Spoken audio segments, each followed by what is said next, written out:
آپ دیکھ رہے ہیں سٹی انڈیا نیوز چینل، حق کی آواز۔ اشرقت نفسي بنور من فؤادي حينما رددت يا رب العباد، وانتشت روحي وصار الدمع يجري. السلام علیکم ورحمۃ اللہ وبرکاتہ۔ نحمده ونصلي على رسوله الكريم اما بعد فاعوذ باللہ من الشیطان الرجیم، بسم اللہ الرحمن الرحیم۔ وَلِسُلَيْمَانَ الرِّيحَ عَاصِفَةً تَجْرِي بِأَمْرِهِ إِلَى الْأَرْضِ الَّتِي بَارَكْنَا حَوْلَهُ لِلْعَالَمِينَ۔ صدق اللہ العظیم۔ محترم ناظرین کرام، سٹی انڈیا ٹی وی کے پروگرام پیغام دین میں فلسطین کی تاریخ کے اسپیشل سیریز آپ کے سامنے چل رہی ہے۔ اسی کا اگلا پارٹ انشاءاللہ آج آپ کے سامنے بیان کیا جائے گا۔ محترم ناظرین کرام، جب فلسطین میں اللہ تبارک و تعالی نے حضرت داؤد علیہ السلام کے فرزند ارجمند حضرت سلیمان علیہ السلام کو ایک ایسی حکومت سے نوازا جو نہ اس سے پہلے کسی نبی کو اور کسی بادشاہ کو ملی تھی، اور اللہ کے نبی علیہ السلام نے فرمایا نہ اس کے بعد ایسی حکومت اور ایسی بادشاہی کسی اور کو اللہ تبارک و تعالی دیں گے۔ حضرت سلیمان علیہ السلام کے کچھ واقعات جس سے ان کی حکومت کا پتہ چل سکے سرسری طور پہ آپ کے سامنے بیان کیا گیا۔ حضرت سلیمان علیہ السلام کو اللہ تبارک و تعالی نے بڑی زبردست بادشاہی عطا فرمائی تھی۔ حضرت سلیمان علیہ السلام کا مسکن اور ان کا گھر ملک شام فلسطین ہی میں تھا۔ اسی وجہ سے قرآن کریم ارشاد فرماتا ہے وَلِسُلَيْمَانَ الرِّيحَ عَاصِفَةً تَجْرِي بِأَمْرِهِ إِلَى الْأَرْضِ الَّتِي بَارَكْنَا، کہ جب کبھی سلیمان علیہ السلام دنیا کے کسی خطے میں چلے جاتے ہوا کے بلبوتے پر، تو وہ ہوا کو حکم دیتے کہ مجھے لے کر چل، تو وہ اللہ کے حکم سے انہیں ملک شام اور فلسطین اپنے گھر پر لا کر چھوڑ دیتی تھی۔ حضرت سلیمان علیہ السلام نے اس زمانے کی فن تعمیر کی تکمیل، جو کہ ہیکل کی شکل میں تعمیر کر دیا تھا، آپ کے سامنے اس بات کو بیان کیا گیا۔ اس کے بعد آپ نے اپنے محل کی تعمیر کروائی، وہ بھی بڑا لمبا چوڑا اور بہت زبردست، جو 3 منزلہ تھا، کتابوں میں اس کو لکھا ہوا ہے، اور بہت ہی شاندار، اور ہیکل کے بعد دوسری عجائبات میں اس کو شمار کیا جانے لگا۔ وقتاً فوقتاً حضرت سلیمان علیہ السلام نے اللہ تبارک و تعالی کی اذن سے جناتوں کو لگا کر وہاں کی جو سڑکیں تھیں اس کو مضبوط بنائی، اور وہاں کے لیے ہریالی بھریالی کا بہترین انتظام فرمایا، اور وہاں کے لوگوں کے رہنے کے لیے بہت ہی اچھی خاصی فیسلٹیز مہیا فرمائی۔ چلتے چلاتے ہوتے ہواتے اس طریقے سے سلیمان علیہ السلام کے دور میں ملک شام ایک پوری دنیا کا ایک خوبصورت ترین ملک بن گیا، اور اس طریقے سے ایک بہترین آماجگاہ اور لوگوں کی تجارت کا ایک مرکز بن گیا، بہترین ایک بزنس ہب بن گیا، جس کو کہا جاتا ہے بزنس ہب۔ دور دور دراز سے لوگ وہاں پر آتے، تجارت کرتے، خریدتے جاتے، اور پورے ملک کے لوگ اور پوری دنیا کے لوگ وہاں پر زیارتیں کرنے کے لیے آیا جایا کرتے تھے۔ اس کے بعد اللہ تبارک و تعالی نے حضرت سلیمان علیہ السلام کے اس دنیا سے رحلت فرمانے کے وقت کو بھی لایا۔ حضرت سلیمان علیہ السلام نے مسجد کی تعمیر کے 60 سال کے بعد پھر سے اس کی مرمت کے لیے، یعنی وہ بہت خوبصورت بنی ہوئی تھی، لیکن اس کی مرمت اس معنی کر کے اس کو اور خوبصورت کرنے کے لیے کچھ اور انوکھے پتھروں سے اس کی تعمیر شروع کی اور اس کو اور سجانا شروع کیا۔ اس موقع پر حضرت سلیمان علیہ السلام نے اپنی جو لکڑی لاٹھی وہ اپنے ساتھ لے کر چلتے تھے اس کا ٹیک لگا کر کے کھڑے ہو گئے اور جناتوں کو حکم دیا، اللہ کی اور مخلوق کو حکم دیا کہ وہ میرے پاس سمندروں کے اندر کے خزانوں کو لے کر آئے، اور وہ لے کر آتے تھے۔ سلیمان علیہ السلام اس مسجد میں پیرویا کرتے تھے۔ کچھ وقت ہو چلا، حضرت سلیمان علیہ السلام کے متعلق یہ لکھا ہوا ہے کہ آپ ٹیک لگائے ہوئے بس ویسے ہی کھڑے ہو گئے اور وہاں پر آپ کا انتقال ہو گیا۔ ابھی مخلوق کو معلوم نہیں تھا۔ کچھ عرصے کے بعد جب اس لکڑی کو دیمک کھانے لگی تو دیمک کی وجہ سے جب وہ لکڑی کمزور ہوئی اور وہ لکڑی گری تو سلیمان علیہ السلام اس کے ساتھ نیچے لیٹ گئے، گر گئے، جس سے یہ پتہ چل گیا کہ حضرت سلیمان علیہ السلام کا انتقال ہو چکا ہے۔ چونکہ حضرت سلیمان علیہ السلام کی ایسی زبردست حکومت تھی جس کی بنا پر کوئی ایک پرندہ اور کوئی ایک چرند اور کوئی اللہ تبارک و تعالیٰ کی مخلوق ان کے وہاں پر کھڑے ہونے کے باوجود کوئی اور نقل و حرکت نہیں کر سکتی تھی۔ اللہ تبارک و تعالیٰ نے ایسی زبردست حکومت آپ کو عطا فرمائی تھی۔ جب اس لکڑی پر دیمک بیٹھی اور وہ کمزور ہوئی، وہ گری تو سلیمان علیہ السلام نیچے گرے، جس کی وجہ سے پتہ چلا کہ حضرت سلیمان علیہ السلام کا انتقال ہو گیا۔ جیسے ہی حضرت سلیمان علیہ السلام اس دنیا سے پردہ فرما گئے، ملک شام اور فلسطین دو ٹکڑوں میں بٹ گئی، دو ریاستوں میں بٹ گئی، جس میں دونوں ریاستوں میں حضرت سلیمان علیہ السلام کے دو بیٹے رجعام بن سلیمان اور یرعلام بن سلیمان، یہ دو ریاستوں کے اپنے اپنے ملک بنے اور بادشاہ بنے۔ اس طریقے سے وہ دو ریاستیں بنی کہ ایک شمالی علاقہ تھا شام کا، جہاں پر جس کا پائے تخت جو تھا وہ یروشلم تھا، اور ایک جنوبی علاقہ تھا ملک شام کا جس کا پائے تخت اور تھا۔ یہ دونوں کے دونوں اپنے بیٹوں کے بلبوتے پر یہ بادشاہ بنے اور یہ دو ریاستیں ہو گئی۔ جب تک یہ ایک تھے اور پورے کے پورے ملک پر، بلکہ وہاں سے اڑوس پڑوس میں، بلکہ پوری دنیا پر ان کا ایسا ایک زبردست رعب اور دبدبہ تھا، وہ آہستہ سے یہاں سے شروع ہوا وہ ختم ہونا کہ دو ریاستوں میں وہ خود ملک شام بٹ گیا، اور یرعلام اور یرجعام یہ دونوں کے دونوں آپس میں لڑنے جھگڑنے لگے اور آپس کی نااتفاقیوں کی وجہ سے یہ دونوں میں ٹھن گئی اور دونوں نے آپس میں جھگڑا کیا۔ تو سب سے پہلے فائدہ اٹھانے والا، جب کبھی دو لوگوں کے درمیان جھگڑا ہوتا ہے تو تیسرا اس کا فائدہ اٹھاتا ہے۔ اسی طریقے سے ٹھیک جب یہ دونوں میں آپس میں ٹھن گئی اور یہ دونوں لڑنے لگے تو ملک مصر کا سب سے پہلا جو اس وقت بادشاہ تھا سی شاک، جس کا نام لکھا ہوا ہے، سی شاک نے سب سے پہلے حملہ کیا اور بغیر کسی مزاحمت کے، بلا کسی اجازت کے، بلا کسی اور ڈر اور خوف کے اس نے یروشلم پہ حملہ کیا، اور سب سے پہلا یہ حملہ کہا جاتا ہے مسجد اقصی اور فلسطین اور ہیکل سلیمانی پر، کہ اس نے حملہ کیا اور اس کی قیمتی اشیاء پر حملہ کر کے وہ سارا کا سارا لوٹ کر لے کر چلا گیا۔ یہ سب سے پہلا حملہ کتابوں میں لکھا ہوا ہے مسجد اقصی پر، اور اس کا سب سے چھوٹا نقصان اس کو لکھا ہوا ہے، حالانکہ اس نے جتنی جڑی ہوئی چیزیں تھیں اس کو چھوڑ کر جو اوپر نظر آنے والی چیزیں تھیں مسجد اقصی میں اور وہاں کے ارد گرد جو کمرے بنے ہوئے تھے اس میں، اور جو برآمدے بنے ہوئے تھے، اور خوبصورت ترین اس کو بنانے کے لیے جتنی بھی کارکردگیاں تھیں اس میں جو اوپر سامان رکھے ہوئے تھے، کتابوں میں لکھا ہوا ہے کہ وہ سارا کا سارا سی شاک نے حملہ کر کے بلا مزاحمت وہ سارا کا سارا قیمتی اشیاء وہاں سے لے کر چلا گیا۔ وہاں سے اس کے ملک مصر جانے پر یہاں پر یرجعام جو جنوبی ملک شام کا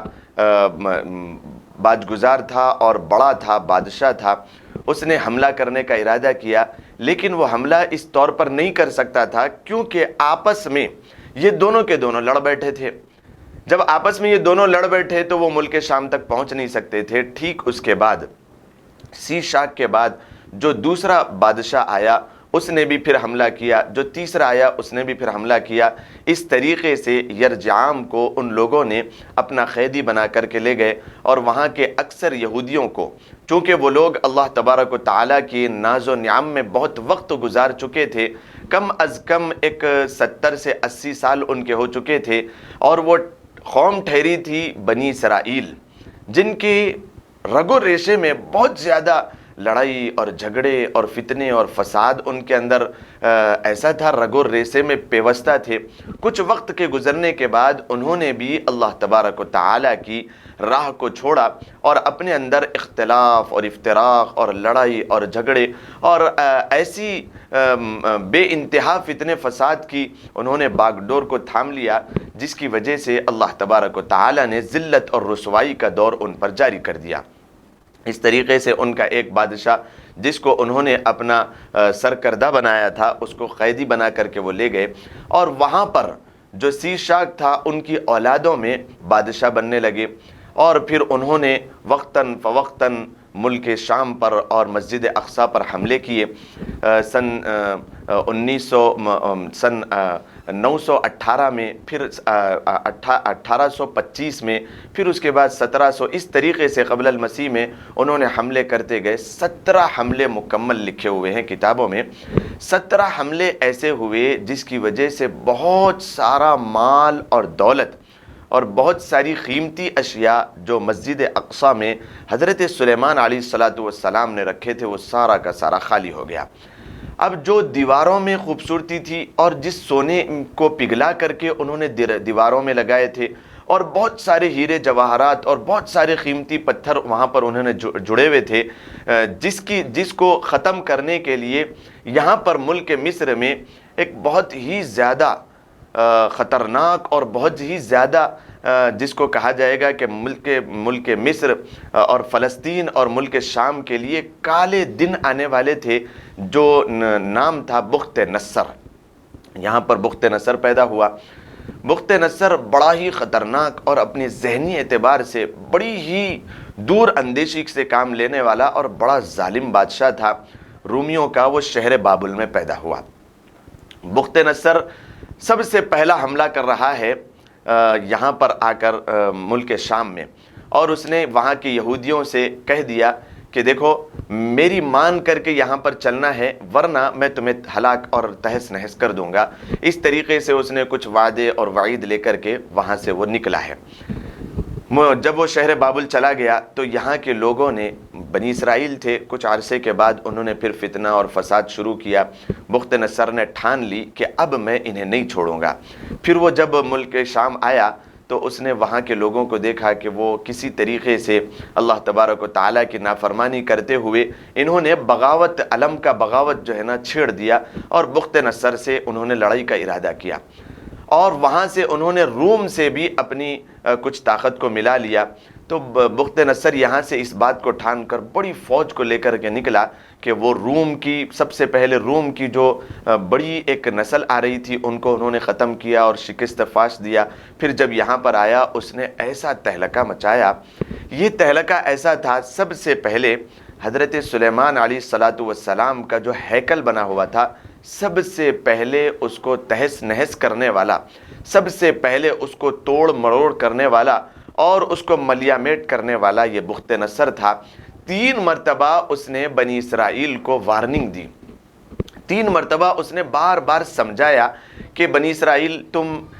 میری مان کر چلو اور اپنی تحت، اپنی دین کے تحت تم اپنی زندگی گزارو، میں اس پہ روکنے والا نہیں ہوں۔ یہ بخت نصر جو تھا وہ عیسائی تھا، اور یہاں پر بنی اسرائیل رہنے والے یہ یہودی بنی اسرائیل تھے، ان کے درمیان آپس میں بڑی لڑائی تھی۔ پھر اس نے کیسے وہاں پر سب سے پہلے ہیکل سلیمانی کو توڑا اور مڑوڑا، انشاءاللہ وقفے کے بعد اس کو بیان کیا جائے گا۔ السلام علیکم ورحمۃ اللہ وبرکاتہ۔